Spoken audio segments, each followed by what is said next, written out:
So my name is Tamara Calkin. I'm the social media coordinator for ASIS and a second-year MLIS student here at the iSchool. Thank you so much for joining us tonight. Tonight's presentation is for those curious about digital curation. Tonight we'll learn about what digital curation is and how to curate digital collections. Professor Scott will be presenting an overview of her Info 284 course, Tools, Services, and Methodologies for Digital Curation. I also want to mention that Professor Scott's 284 course is part of the Digital Asset Management pathway for the Advanced Certificate in Strategic Management that the iSchool is now offering. For those who might be unfamiliar with the Advanced Certificate, you can read about it on the iSchool's website under Programs. And I'll just mention that it's an additional certificate you can complete alongside your MLIS at no extra cost, just an extra little bit of work. So tonight's presentation is hosted by the ASA Student Chapter at San Jose State University. Please visit us online to connect and learn more about the chapter and about ASIS, which is the Association for Information Science and Technology. Student organizations in general provide us a stronger sense of community at our virtual school, and everyone on the ASIS executive has mentioned that involvement in the chapter has made them feel more connected to the school and to the profession. There are a number of student organizations on campus. For those of you who are here tonight, your interest in the topic has pointed you in this direction. So if you are not already a member, I hope you will consider joining us in the ASA Student Chapter and also consider joining our executive team for the 2016-2017 year, as we will be hosting elections in the coming month for a number of positions. Moving on to the reason that we're here tonight, I'd like to introduce our speaker for this evening's event, Professor Alyce Scott. Alyce Scott is a lecturer at the School of Information, San Jose State University. Ms. Scott has an MLIS from the University of Illinois at Urbana-Champaign. She's worked in a variety of library settings, including developing an electronic reserves program for the Brookins Library at the University of Illinois Springfield, most recently serving as the coordinator of the digital imaging program at the Illinois State Library. At the Illinois State Library, Ms. Scott was part of the team that developed the Illinois Digital Archives, oversaw the digitization of materials from the ISL collection, including copyright compliance, reviewed and monitored Library Services and Technology Act digital imaging grants awarded annually by ISL, and provided statewide training in the use of Content DM software for digital collections. Thank you so much for joining us tonight, Alyce. I'll now turn off my microphone and let you get started. Well, thank you so much for that lovely intro, Tamarack. And I just want to welcome everyone also, and thank you all for taking time out of your undoubtedly very busy schedule at this point in the semester to attend this tonight. So you're probably wondering what is digital curation and why is it that we really should care about it? I imagine that I'm speaking to the choir a little bit here, but let's talk about what this is. So tonight I want to talk about some definitions for digital curation, and then, as Tamarack noted, I want to talk about, give you an overview of my 284 class in Tools, Services, and Methodologies for Digital Curation. And last, and perhaps most interesting to some people who might be getting ready to graduate, I have chosen a few job opportunities in digital curation to talk about.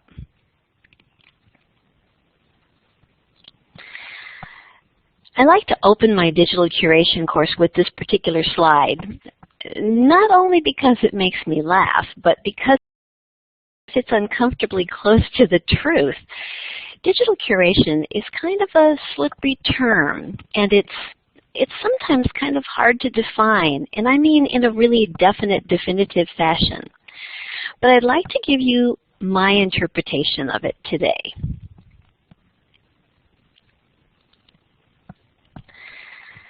Here are 4 definitions that I found online for content curation. Now, the first one is from a marketing standpoint, and it's just saying it's more than selection. It's assembling, categorizing, commenting, presenting the best content available. The second one I found from a site called What Is, and it has a very similar sort of definition: gathering, organizing, online presentation related to a particular theme or topic.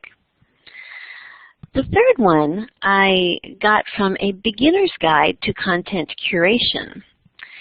So this one talks about sorting through the large amounts of content on the web and presenting the best posts in a meaningful and organized way.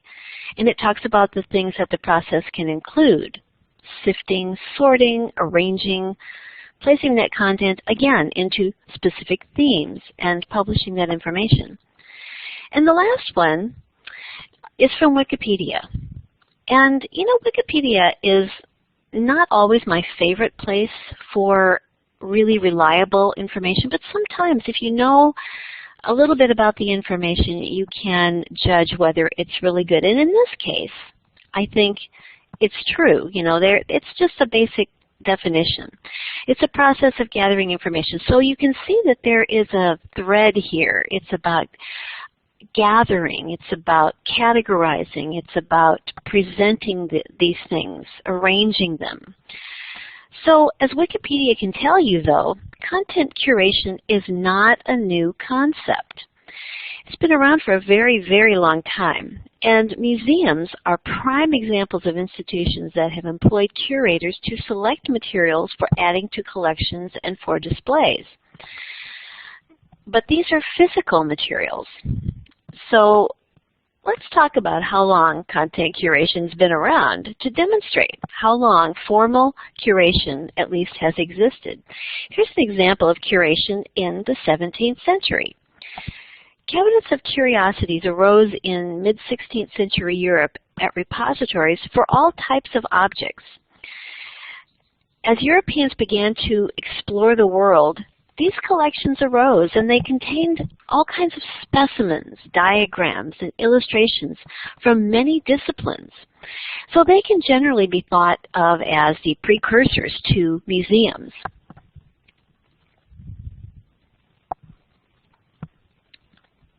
Oops, sorry, I meant to click that button. Anyway, so Priscilla Kaplan says that digital curation is larger than digital preservation. It includes a preservation element, but it also creates it's also about the creation, the selection, the appraisal, the ongoing maintenance and enhancement. Now, if any of you are archive students or MARA students, these terms are very familiar to you, I'm sure. So data curators are expected to facilitate the use and reuse of data sets by interacting with creators and users and maintaining documentation and establishing linkages with other resources. So again, digital curation is larger than just digital preservation, which is a part of it, but it's a whole thing unto itself. So this is the actual definition that I like to work with when I teach about digital curation, because many people confuse digital preservation with digital curation. They think they're the same thing, which of course they are not. So it's all about the life cycle of the object. Digital curation is really a term which reflects a holistic approach for managing digital assets, and it includes activities that span the life cycle of a digital object, and we'll be talking about that life cycle in a few minutes.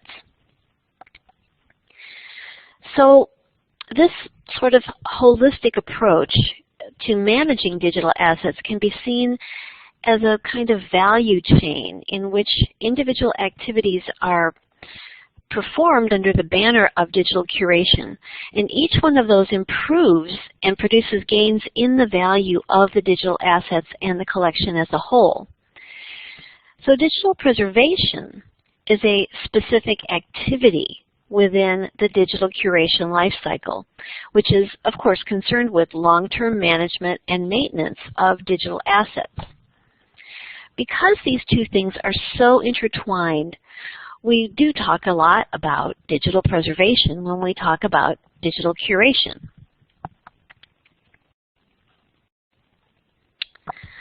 Now, I mentioned the digital curation, that there's a life cycle for documents and objects. Well, Digital curation and data preservation are ongoing processes, so these require considerable thought and investment of adequate time and resources. You have to be aware of and undertake actions that promote curation and preservation throughout the entire data cycle. So DCC really just stands for the Digital Curation Center. But this lifecycle model provides a graphic, high-level overview of the stages required for successful curation and preservation of data, from the initial conceptualization through the iterative curation cycle. So this model can be used to plan activities within a specific research project, within an organization, or even within a consortium to ensure that all of the necessary stages are undertaken, each of them in their correct sequence.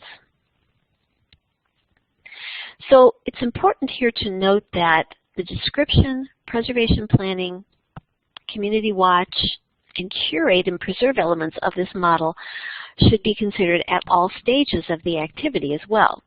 So let's talk about the steps in this curation lifecycle model. And this is one of the things I have a whole lecture about this in my class. So this is kind of a preview of what we would be talking about.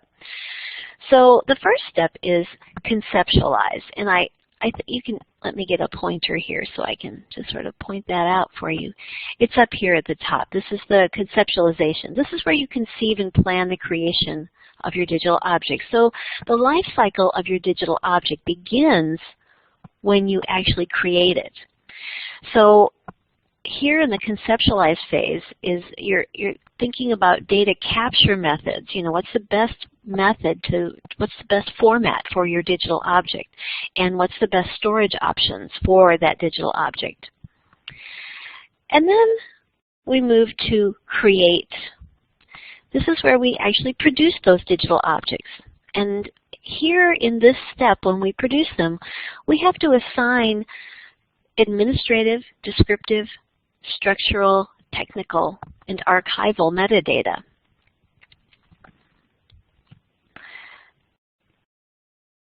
Then in the access and use, I'm just looking for that on the,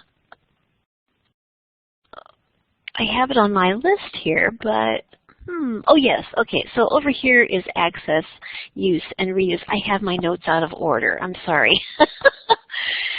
This is where we have to ensure that our designated users can easily access the digital objects on a day-to-day basis. So some digital objects might be publicly available and others might be password protected. So this is kind of something when you're thinking of in the creation phase, I would be thinking about this as well. And that's probably why I put that second on my notes. Then if we move to appraise and select, this is where we evaluate the digital objects and we select the ones that require long-term curation and preservation. So here we would actually adhere to some sort of documented guidance, policies, and legal requirements that our institution might have. These are familiar to MARA students as record retention policies. And then we have a disposal on here. Yikes. There it is. This is where we might actually dispose of digital objects that are not selected for long-term curation and preservation. Again, we would have some sort of documented guidance and policies and legal requirements. And those things might actually require us to secure the destruction of these objects at some point after they've outlived their usefulness. We might have to dispose or destroy them. Once we create our objects, then we would ingest them. And this is where we would transfer them to an archive or a trusted digital repository. And in the preservation action, this is exactly what you would expect. This is where we undertake actions to ensure the long-term preservation and retention of the authoritative nature of digital objects. And you know, this is a very important thing, authenticity and fidelity, because researchers want to be sure, that the object that they're looking at is the actual, what it's representing to be. So this whole section here, after we do the preservation action, then we have to go back and we may actually have to go back and reappraise, because we might have to reappraise digital objects that fail any validation procedures for further appraisal and reselection.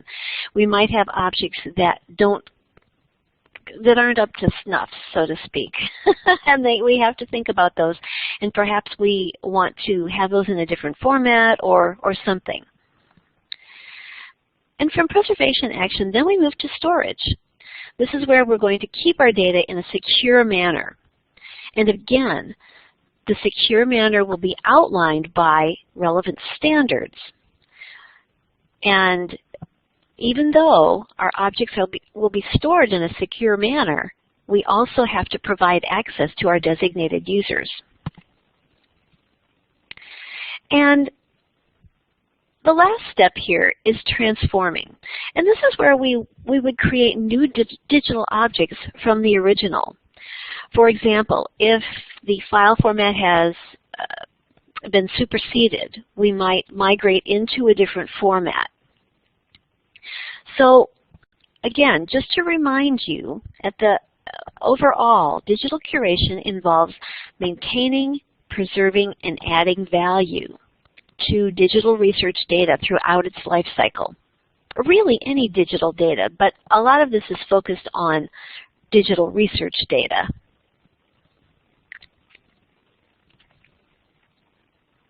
Okay, so why is it this important? Why is it so important? Well, here are 3 reasons among many, many, many reasons. Some research data are unique. If we lose that data, it's gone forever. We can't replace it. If it's destroyed, if it's lost, it's recognized as good practice to maintain and retain your research data. Every institution must do this. And sometimes they're actually legally required to do so for many years after project funding has ceased. Digital curation is used to safeguard this huge investment. We're investing lots and lots of time and resources in creating and maintaining all of this data. So if we don't establish good practices, best practices, and standards, we risk the scientific record and the documentary heritage record as well in digital form, because we have these risks from digital obsolescence and, of course, the fragility that's inherent to digital media. People think that digital media is the answer to everything, and it's really not. As I tell my students in my digitization class, digital objects are far more fragile than something like papyrus. Even though it might be brittle, it's lasted for thousands of years, whereas digital objects can be so easily corrupted.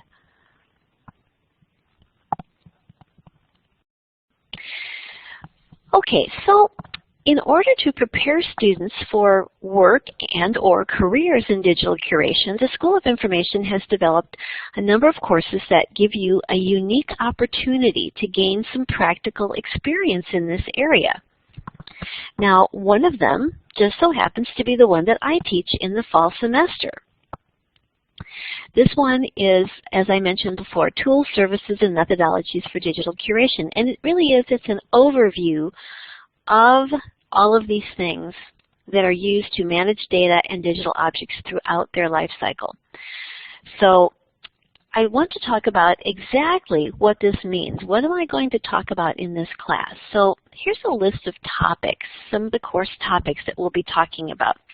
So we have a basic introduction to digital curation, and then we talk about the challenges of digital curation. How do we deal with this, when we are talking about all of the time and money required, and what are the best practices? How do we deal with the challenges of digital curation?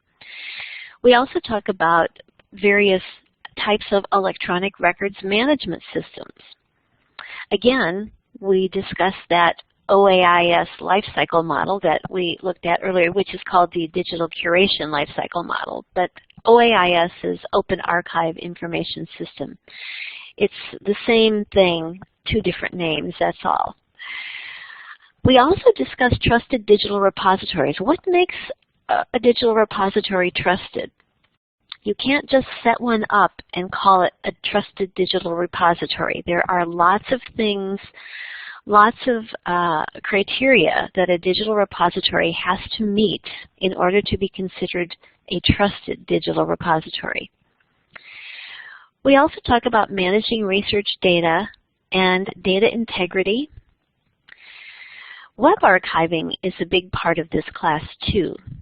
In fact, I'm tweaking this class a bit for the fall.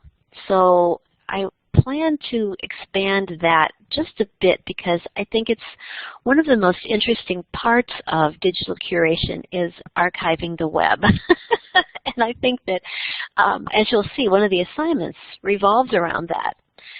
So I think it's probably a good idea to talk about that just a little bit more. And then last but not least, we talk about some forensics. You know, how do you support digital curation? What happens when, say, the university archive receives files that are corrupt, or maybe they receive a hard drive from a professor who's retired and has given them a hard drive full of data, and they can't access that. How do we actually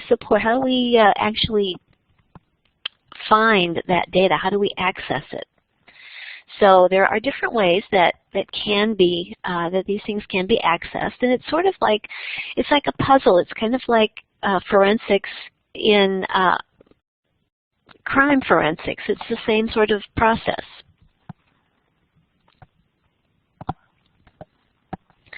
Yes, of course, you can't get away without any assignments in this class. So here they are. The first one's fairly easy. It's just a basic, we have a little discussion about current digital curation in the news. You know, what's going on in digital curation, what's new and what's different, and I like to see what's happening out there, what we can all find. Now, I usually find some interesting articles on this. I find them every day, and sometimes I put them aside, you know, and I think, oh, that would be a great one for my students in the fall, but then, you know, it's like January. I think, well, that's not exactly current digital curation topics, but sometimes I do pull those in. The next assignment is something, this is a hands-on practical assignment. There's a little piece of software called Droid, and it is a file recognition software, and it actually will tell you what the file is. And I have a group of files that students have to look at using the Droid software and tell me what they can find out about the files. Is it really what it appears to be? Because some of them may not be exactly what they appear to be. So then what you would do is you think about the different files, and this is the kind of thing that we have talked about in the lectures too. We talk about file preservation strategies and file formats. And so what you would do here is then develop a strategy to preserve the different types of files that are in there and what are the inherent problems that you might encounter with that. And the next assignment then is the Trusted Digital Repository case study. And just as it says here, you would choose a digital repository. It doesn't matter what one you would choose, and there's some criteria that you would look at to determine whether it could become, or perhaps it already is, a trusted digital repository. And the last one, which I think is the most fun assignment of all, and my students have come up in the last 2 semesters. I don't know if any of you saw the recent Siri blog post that I did on web archiving in this class, but I was interviewed by Archive It, which is where we have our collection of curated websites. And I have 2 semesters worth now of websites, or curated collections of websites from students. And one of them was quite highly regarded by the Archive-It team. And so I asked one of the, they wanted to interview a student who had taken the class and did the web archiving assignment. And so I asked one of the students who was kind of the ringleader of the group that did the collection that they were so impressed with. And it turned out to be a really fun thing. But this is really something that is it's been going on for a while, you know, web archiving, but not many people have actual hands-on experience, but you will after this class. And so if any of you want to see some of the previous collections that have been done by my students in this class, just go to archiveit.org and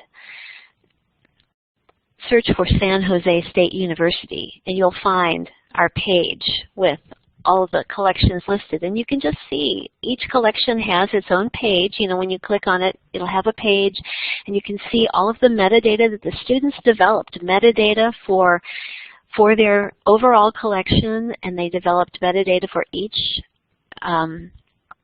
website that's curated in their collection. They also had to develop a copyright statement. Those of you who are in my digitization class right now are familiar with that. And anyway, I think it's a really great thing. And one of the things that I come from the practical side of library science. I'm a practitioner. I'm not a researcher per se. And so I like to have things that are hands-on to give you actual practical experience. And I think that some of these assignments for this class are not just theoretical.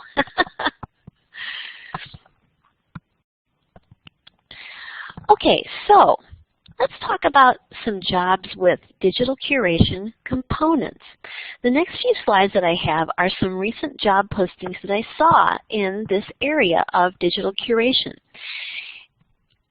They are all at different types of institutions. The first one here is the Federal Reserve Bank of Kansas City. Can you imagine that? Who would have thought that they would be looking for a digital scholarship librarian? But I've highlighted here some of the things that this person would be doing. Curation of research data. Educating staff, research staff on emerging measures and metrics for assessing the scholarly impact of publications and other forms of scholarly expression. So it's kind of an interesting thing that, and this position required an ALA accredited master's degree, which I thought was really forward-thinking of them. Let's look at another one. This one is at the Public Library of the District of Columbia. This was called Librarian with Digital Curation in parentheses. Now you can see there's a wide variety of duties here, but there's some interesting things here. So this person is going to provide expertise on workflows, tools, and best practices to manage born digital content. They're going to strategize, develop, communicate policies and processes for creating, accessing, processing, ingesting, and describing born digital materials. Coordinate digitization projects, which is not essentially curation, but it's digitization nevertheless. But you can see that there's a wide variety of duties here. There's also some digital asset management system duties. So, and this one also required an ALA accredited master's degree. This one was kind of interesting. This was the University of California Curation Center was looking for a director. And you can see that there's different responsibilities that this person has, but the requirement here They want somebody with expertise in digital library, digital curation, research data management, and scholarly communication theory and practice. And this one also, I believe, no, wait a minute. I'm just checking my notes here. This one required an advanced degree in library or information science, data science, computer science, or related area, and or equivalent experience and training. So they're a little more open to people who might have experience and training in this area, but not necessarily have a master's degree, although I think that that's probably what they're really looking for. I mean, you know what I'm saying. Anyway, so here are some different types of job titles. Now, I took this directly from the Digital Curation Pathway page on the iSchool website. And you can see that there are a lot of different titles out there that are actually have digital curation components. You know, digital curation doesn't necessarily have to be in the job title.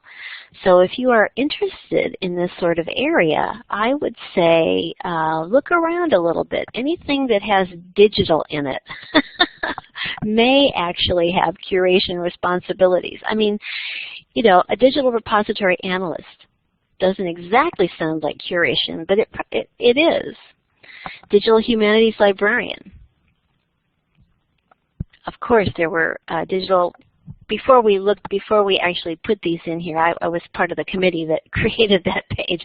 We found jobs that had digital curation components, and these were various titles that were found out there. So again, it's a very interesting world if you're looking for this particular type of job.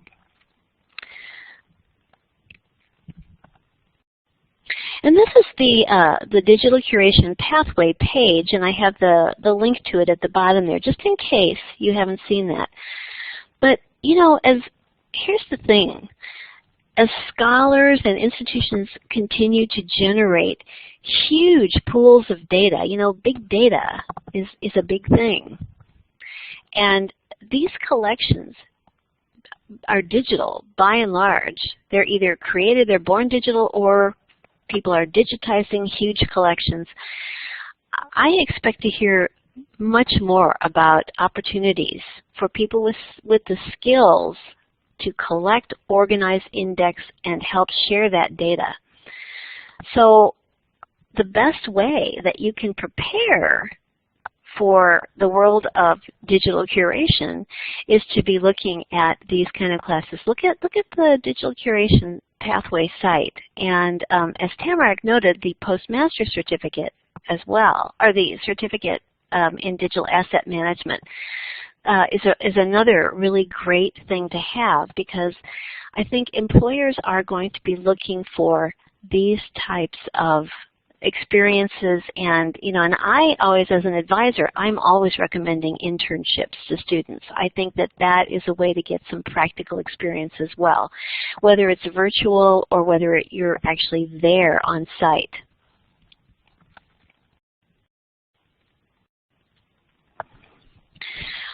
Okay, so one last thing. Even if you think that you know nothing about digital curation, you are not starting at ground zero, tabula rasa, as they say.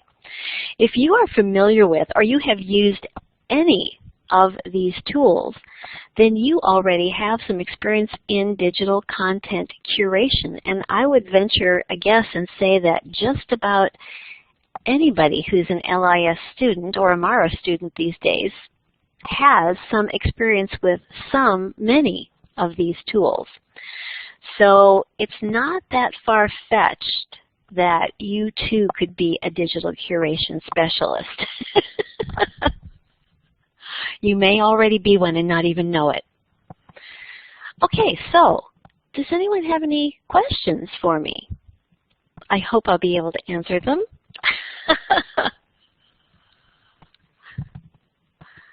I know I've thrown a lot of information out there, so it's probably, there's a lot to digest. Yes, Regina, go ahead.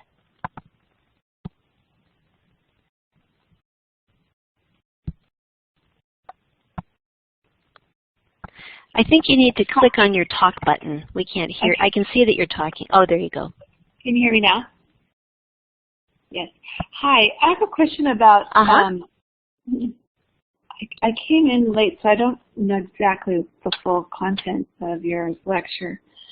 But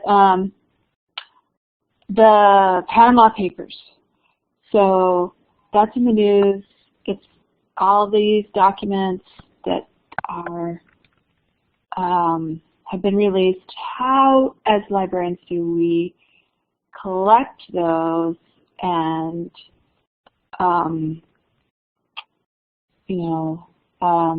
somehow get access to them? Because I'm sure they're going to be of interest in the future once they are out of the hands of the journals that currently have them. What are your thoughts on well, that? If they, I haven't really read a lot of this yet. I just saw an article today in the Tribune, and I haven't read it, but I breezed past it. But I want to go back and read it. 6 terabytes of documents that were leaked from a financial institution, and it's 11.5 million documents that are like PDFs and tax forms. And my guess is that the Internet Archive is already archiving that material. Mm-hmm. Because they are constantly out there, like the Wayback Machine. the Internet Archive is constantly seeking things to archive on the web, and a lot of times they have archived things that I remembered it was something that something got put up and taken down. It was very quick. It was over in Georgia. I mean, Russian Georgia. And the Internet Archive had already archived it, though, so there was a copy of it. So my guess is that they are already archiving it, and you'd probably be able to find it if you know the website where it is right now. If it's out there digitally, you'll be able to find that. Them yet, because they're currently using them to write their stories, right? Right. So I think but that would be my. It will be available at some point. That would be my guess. That would be my best guess, is that if they put them out digitally, the Internet Archive will grab those immediately. Yeah. Okay. So people will be preserved in some fashion, and you do have access to those things, although it's not as easy to access as you might think, but it's still possible. Okay. Thank you. Holly, go ahead. Hi. I've been looking while you've been talking at some of the courses and things that are being offered through the iSchool, and some that seem to pertain to the different career paths that you've mentioned. And I've seen things like a class on digital libraries, one on metadata, the one that you spoke about, the tools, services, and methodologies class.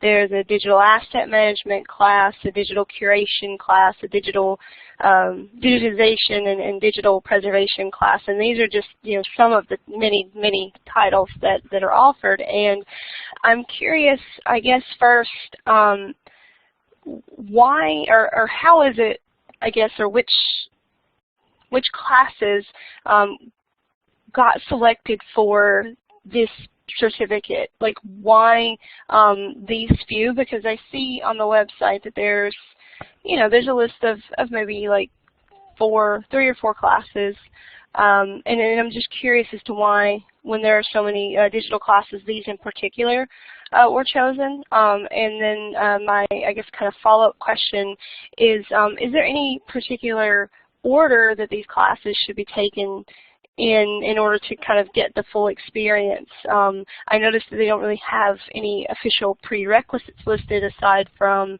the 200, 202, 203, 204. But is there any kind of like sequence in which a student would be better off having taken the classes in?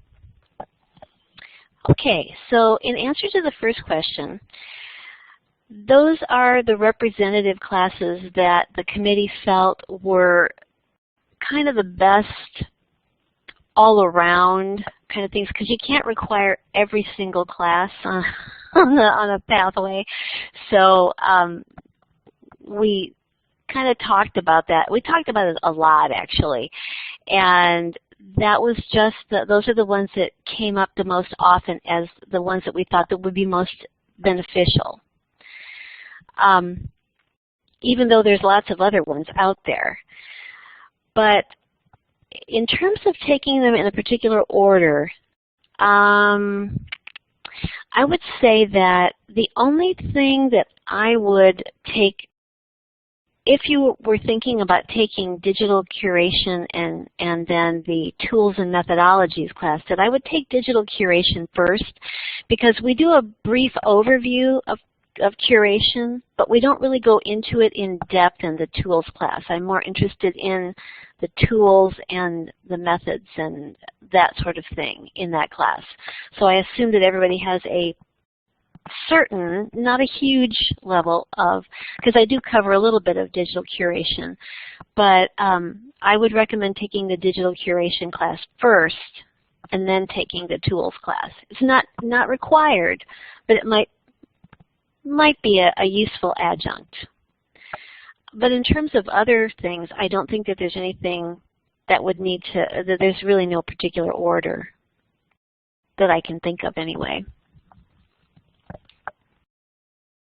Does that help? Yes, it does help a lot. And I guess I have one more question now that I think about it, and I'm sorry because I didn't mean to ask any questions. Could you tell me, or us, I guess, a little bit about digital asset management and how it's different from the courses that you're mentioning? I know there's obviously going to be some overlap, but in your talk you spoke a bit about how it's assembling, categorizing, commenting and presenting, and I'm just wondering if you could just very briefly touch on what's different about the digital asset management and digital curation. Digital asset management focuses more, I believe, on systems. Digital asset management in terms of the systems, how to approach creating those sort of systems. Like repositories, and as you said, there is a certain amount of overlap in all of these classes. Things get mentioned, and sometimes a little more, sometimes a little less. But for example, you're in my digitization class, so metadata is covered in there. But I hear great things, by the way, about Dr. Boland's metadata class. If anybody's interested in metadata itself, I would like to take her class because I keep hearing great things about it. But anyway, there is a certain amount of overlap in all of these things, but digital asset management is more about those systems for that, as far as I can tell, rather than, I'm sure that they cover things like the life cycle model. That's probably something that is, I'm guessing on that, but I would assume that they would talk about that. So in that sense that there would be some overlap there. But I think it's more about the systems and developing repositories and that sort of thing. Thank you very much. Regina, yes. Yeah, in the classes, what kind of languages are needed or taught, like R or Python, or coding, how much of that is part of the coursework? That's not part of this course at all. Not part of the ones that I teach. That would be something totally different. But I mean, like in like the certificate series of classes, is there a reason to include R or Python or natural language processing or anything like that? Let me see here. I guess I should probably go look at that and see. I hadn't thought about that really. I think if you're going to be involved in digital asset management in developing repositories, though, I think that I do think that programming languages, some sort of programming languages experience might be a good idea. It's not necessary, I don't think, specifically for digital curation, but okay. I'm just looking here to see if there's anything that I can spot, but I don't.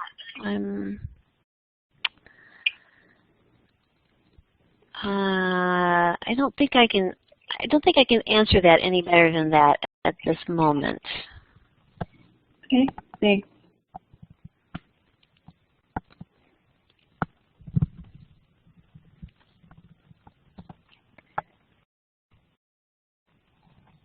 Anything else?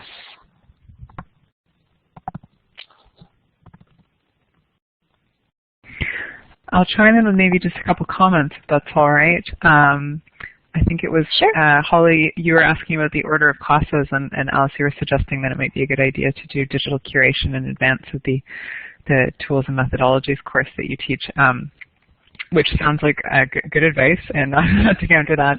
I did end up doing it the other way around. I'm doing the digital curation course this semester, and Professor Scott's fall course, the Tools, Services, and Methodologies, was the first digital curation course that I took. So in a sense, a little bit in the deep end, but I think what you're saying, Alyce, about coming from the practitioner's angle as well, and there being that hands-on element to this course in particular, made it a good starting place for me. Sometimes starting with just the big picture can be a little bit more disorienting, I think, if you don't have a background in it. So possibly either or. So just a counter perspective there, I suppose. And well, thank you for that, Tamarack. Really, I appreciate that, because it's good to hear from the student point of view, and I had not thought of it like that before.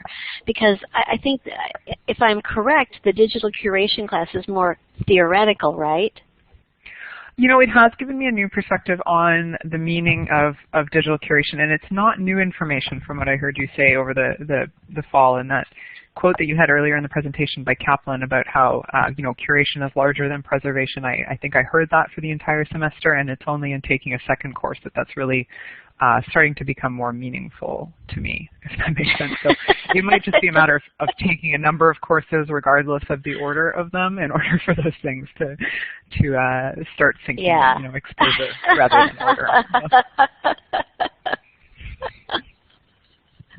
And to Regina's point about questioning about, you know, Python and R and different courses, I've taken a number. I think I've taken about 4 courses so far from a couple different pathways in the advanced certificate, though you can only actually apply for one if you're going to do the advanced certificate. You can only have one pathway.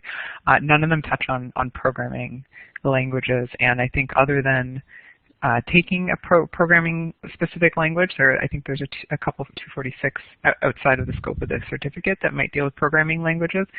The only other instance of anything like that would be that I've encountered, which isn't even on the certificate course roster, it has been the databases course, which deals with SQL, but I haven't come into anything in the MLIS so far that actually deals with programming, so that might be a little bit out of scope. I think the database course, though, that deals with SQL, that's a really good thing if you want to deal with digital asset management too. That's a very very useful skill. It's something that I wish I actually knew how to do.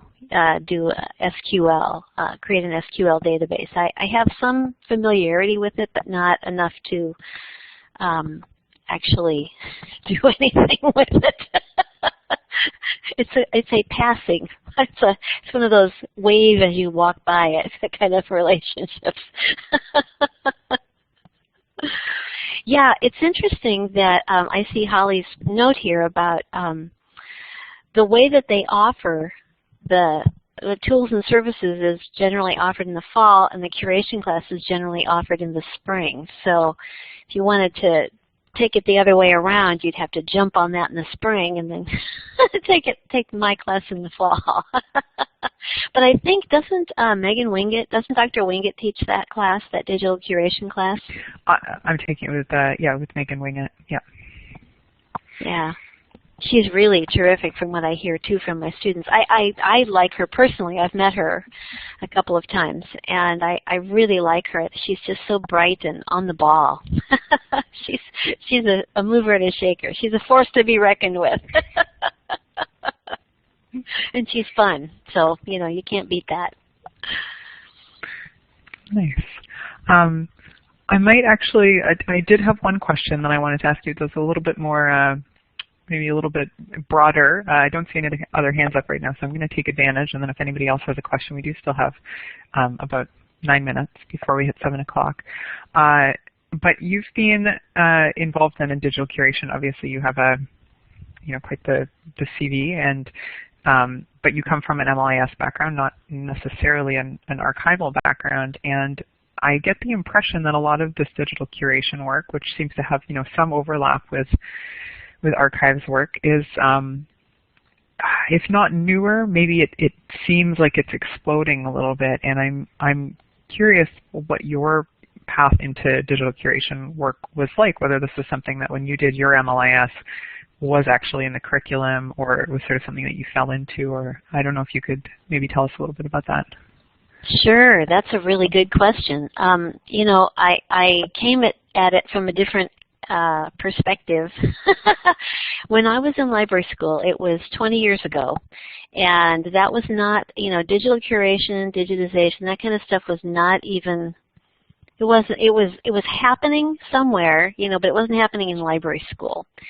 And preservation and conservation of physical objects, that's what I actually was in that area. That was my main interest at the time. And when I graduated, the first job that I got was as head of the circulation department at the University of Illinois, Springfield, Brookins Library there. And I had worked in libraries for a very long time before that, so that was, working in libraries was nothing new. But now I had that special piece of paper that said I was qualified. So anyway, but the dean of the library asked me to develop that electronic reserve system that you mentioned. And part of that was digitizing, learning to digitize things and put them up on the web. And I had to deal with copyright issues as well. So I became the copyright queen, and much to the consternation of the faculty who had been up to that point for many years, nobody had said, oh, you can't do that. You can't put you can't photocopy an entire book and put that on reserve. So that's kind of where I began looking at this sort of thing, and I found that it was very interesting, and I went to different trainings about, digitization, and I learned about best practices and standards, and it just so happened that I knew I had worked at the Illinois State Library for a long time, and one of my friends I went to lunch with her one day, and she said, oh yeah, we're getting ready to hire somebody to be a digital coordinator for digital collections, and I'm like, really? That sounds like an interesting job. And she said, do you want it? She said, I'll tell Anne, who ended up being my boss. Well, she was a friend of mine too. But anyway, So I went in for an interview, and I thought, you know, because I had this experience with copyright and with the digitization stuff, you know, I had a little bit of that under my belt. I was not an expert by any means in any of this at that point. And so over the 12 years that I worked there and worked on this Illinois Digital Archives, I learned a lot. And I did it every day. You know, I worked on learning about best practices and standards. I learned a lot more about copyright. I began to learn about digital curation when we were talking about, one of the things, the Illinois State Library is, it's a state agency, so they have a legislative mandate to collect, preserve, and provide access to publications, official publications, not records, but official publications of the state of Illinois. Those are two different things. And no matter the format, whether they're electronic or whether they are in physical format. And so that's where we started talking about, you know, how are we going to collect all of these? How are we going to archive? And, you know, how are we going to curate this stuff? You know, where is it out there? This online, you know, all these documents that are out there online and at different agencies. And so over the years, you know, we developed a system, the electronic depository, it's called EDI, Electronic Depository. Anyway, I forgot what the I stands for. But anyway, it's an electronic repository for the documents, and so we trained staff at the agencies, and that was a continual thing, you know, to keep training them all the time, because at that level people come and go and come and go and come and go, so you're always continually training. But that's really kind of where I came into both digital preservation, curation, and digitization itself. So kind of a roundabout way, but very practical experience with all of those things. So that's kind of my story. That's wonderful. Thank you. That's great. It does mirror so much of what I hear about a lot of interesting positions in libraries, that people sort of organically move into them, I guess, and develop into them, which is interesting. It's true. It's true. Sometimes you get into a job and then you're like, oh yeah, this is really interesting, and then it kind of builds on that, and yeah, it's very organic. So I would say that, you know, one thing can lead to another, and it did for me. I just, everything kept building on the next thing, and every time I turned around, and one day somebody said, well, you're the expert on this digitization stuff. I said, well, oh, really? No, I don't think so. But people were calling me for advice and consultation. I'm like, really? But apparently I do, you know, I do know a lot. So anyway. Absolutely. Well, and thanks for sharing that with us tonight as well. I don't know if anyone else has any questions maybe they've been hanging on to. We're a couple of minutes before 7, so I'll put the call out there and wait for a moment or so. And while we're waiting, I'd like to thank everyone again for being here tonight, and thank you, Tamarack, for inviting me to do this. This has really been fun. I always like to get out and meet students, and I'd like to meet you in person. That would be lovely. But you know, this is kind of cool too, though. So anyway, but I just want to say again, thank you for taking time out of your busy semester to come hear me yammer on about this tonight. And I hope that some of you will be inspired to take the class this fall. Okay, that's wonderful. So I'm just going to close us up with one last thank you and pitch for ASIS. I do have the group's URL there up in front and center on the slide, and tonight's session has been recorded, and it will be converted and up on our YouTube channel, which you can get to from a link from our website, or we'll be posting it on our social media channels. As I mentioned at the beginning of the evening as well, we do have elections coming up shortly for next year's executive with the ASA Student Chapter, and we would love to see some new faces join us. You get to invite excellent professors to come and talk about things you love, which is a great boon. And we also usually finish off the semester with a little bit of a social where we get to have some of the conversation that we had tonight around, different courses and how pieces fit together as well, which is, as you said, Alyce, it would be great to meet in person, but lacking that, I think we do a pretty good job of getting together online. So thank you all very much. I like Google Hangouts. Google Hangouts is great, absolutely. It's a little bit more user-friendly than this, it's true, but we did well. Oh, one last thing I'd like to say is if anybody has any other questions that you think of, please don't hesitate to ask me. Just send me an email. Here, let me just type it in here so you can have my, I can't talk and type at the same time. There you go. So, I'd be happy to answer any questions. If you have more questions about the class or anything, just let me know. Great. Thanks so much.